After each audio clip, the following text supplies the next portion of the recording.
यहाँ पर आप देख रहे हैं chapter 20 adjustments in preparation of financial statements.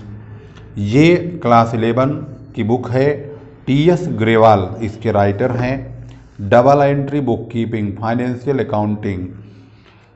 इसमें आप देखेंगे अब फाइनेंशियल अकाउंटिंग से जो संबंधित हमारा प्रॉब्लम है वो है फाइनल अकाउंट, जिसमें हम trading account, profit and loss account और बैलेंस शीट बनाना सीखेंगे, वो भी विद एडजस्टमेंट।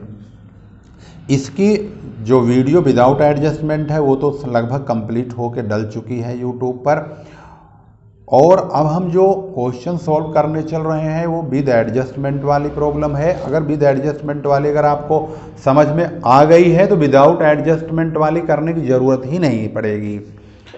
लेकिन विदाउट एडजस्टमेंट वाली क्योंकि पहला भाग है, उसमें आपके पास कोई एडजस्टमेंट यानी एडिशनल इन्फॉर्मेशन नहीं होती है, लेकिन इस क्वेश्चन में हमें एडिशनल इन्फॉर्मेशन मिलेगी और उस इन्फॉर्मेशन से हम trading account, profit and loss account और बैलेंस शीट बनाएंगे। तो यहाँ पर आप देख रहे हैं क्वेश्चन नंबर 1 आपकी स्क्रीन पर है और यह पार्ट फर्स्ट होगा। वैसे पार्ट फर्स्ट की वीडियो हमने डाल दिया था, लेकिन उसमें कुछ त्रुटि आ गई थी, यानी कि वो गलती से मुझसे डिलीट हो गया। अब मुझे प्रॉब्लम ये हो गई कि मान लो बच्चे उसमें मांगने लग जाएं कि भाई वीडियो का पार्ट फर्स्ट क्वेश्चन नंबर 1 कहाँ है, तो ये अपने आप में समस्या होगी। डिलीट मुझे कुछ और करना था, लेकिन अब क्योंकि यूट्यूब पे डिलीट होने के बाद वीडियो कैसे वापस आए ये तो मुझे पता ही नहीं है, इसलिए मुझे ये वीडियो आपको बना करके देना पड़ रहा है दोबारा से। तो चलिए बहुत ही फास्ट हम इसको आपको समझाएंगे, बहुत ही जल्दी। सबसे पहले ट्रेडिंग अकाउंट में ओपनिंग स्टॉक लेंगे, ओपनिंग स्टॉक के बाद परचेज लेंगे। तो क्वेश्चन में ओपनिंग स्टॉक यहाँ पर है 16,000 रुपये का, परचेज ये है 20,000 का। परचेज में से परचेज रिटर्न माइनस करते हैं, वो कि मतलब कि वो दिया नहीं है, तो यहाँ पर ये रहा ओपनिंग स्टॉक 16,000, परचेज है 20,000 का। इसके बाद आता है वेजेज आता है, तो वेजेज ये रहा 8,000 रुपये का। ट्रेडिंग अकाउंट से संबंधित एक आइटम और है मैन्युफैक्चरिंग एक्सपेंसेज 1,500 रुपये का। कैरिज इनवार्ड 1,600 रुपये का। इन तीनों को लिख देंगे। ये रहा मैन्युफैक्चरिंग एक्सपेंसेज, कैरिज इनवार्ड हो गया। और उसके बाद हम क्रेडिट साइड में चलते हैं, सेल लिखेंगे और क्लोजिंग स्टॉक। सेल तो ये रहा, क्लोजिंग स्टॉक नीचे दिया हुआ है 16,000 रुपये का। इन दोनों को क्रेडिट साइड में लिखेंगे। क्रेडिट साइड का टोटल होगा 58,000 और उसमें से हम इन सभी को लगभग ये तीनों मतलब 1 2 3 4 5 आइटम होते हैं।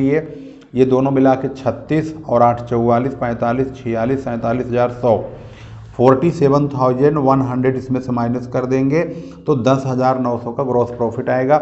इसको ब्रॉड डाउन करेंगे, यहाँ कैरिड डाउन करेंगे CD लगा करके और यहाँ ब्रॉड डाउन करेंगे। अब प्रॉफिट एंड लॉस वाले हिस्से में आ जाएंगे।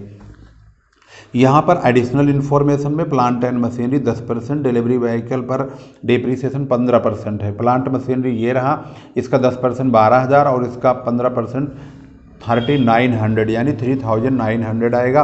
दोनों का डिप्रिसिएशन ये देखिए यहाँ पर लिख दिया गया है। इसके बाद आगे के जो खर्चे होंगे उनको भी एडिशनल इन्फॉर्मेशन को पहले समाप्त करेंगे, ध्यान रखेंगे। अनपेड रेंट है 500 का, तो इसे रेंट में जोड़ देंगे।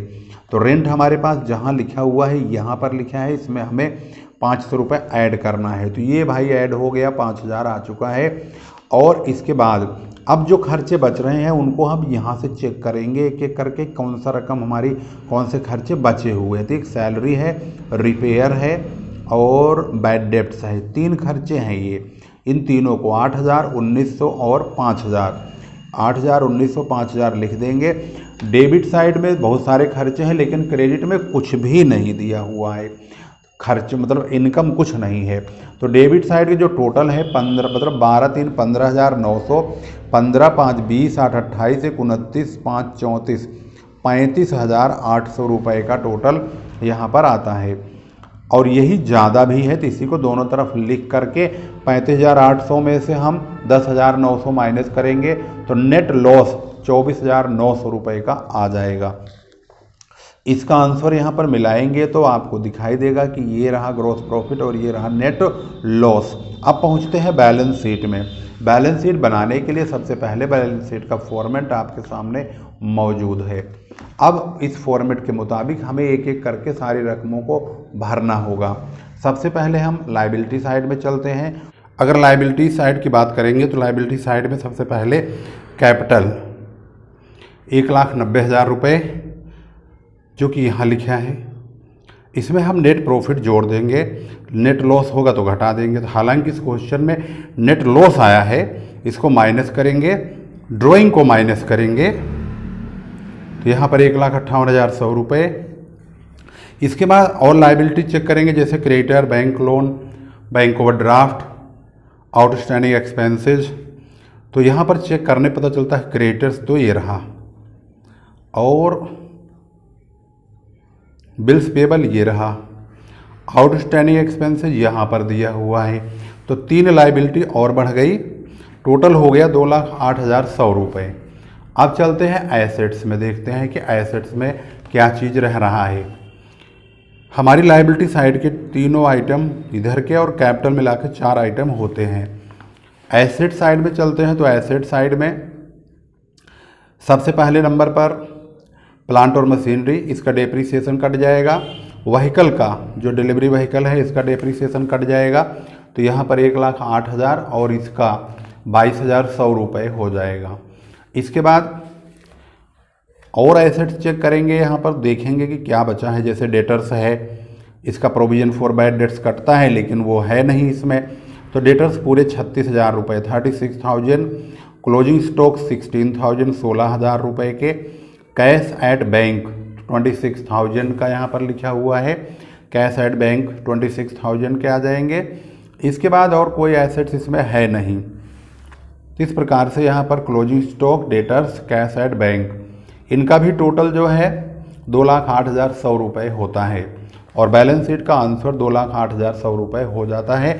इस प्रकार से क्वेश्चन नंबर जो 1 है, जो कि दोबारा हमें बनाना पड़ गया है क्योंकि पहले वाला सवाल गलती से मिट गया, डिलीट हो गया, इसकी वजह से इसको दोबारा बनाना पड़ा है। और अब आपके सामने आपने इसको देख भी लिया है पूरी तरह से, तो और ये कंप्लीट भी हो गया है। तो इस प्रकार से क्वेश्चन नंबर 1 जो कि फाइनल अकाउंट का, जो फाइनेंशियल स्टेटमेंट से संबंधित है, टीएस ग्रेवाल की बुक का, ये क्लास 11 के विद्यार्थियों के लिए महत्वपूर्ण चैप्टर और ये कंप्लीट हो गया। सबसे ज़्यादा मार्क्स का ये आता भी है एग्जाम में, यह भी एक महत्वपूर्ण सूचना आपको दे रहा हूँ मैं, सबसे अधिक मार्क्स का है।